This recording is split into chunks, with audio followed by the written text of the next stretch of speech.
Welcome to our step-by-step guide on how to enable birthdays notifications on Instagram, an updated feature that allows you to never miss wishing your friends and family a happy birthday. Let's dive right in.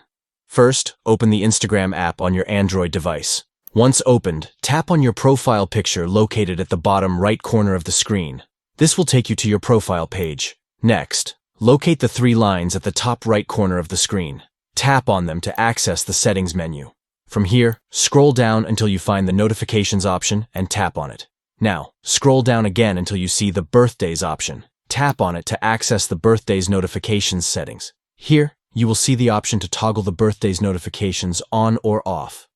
Finally, select on to enable birthdays notifications on Instagram. Once enabled, you will receive notifications whenever it's someone's birthday among your Instagram friends. And there you have it. You have successfully enabled birthdays notifications on Instagram.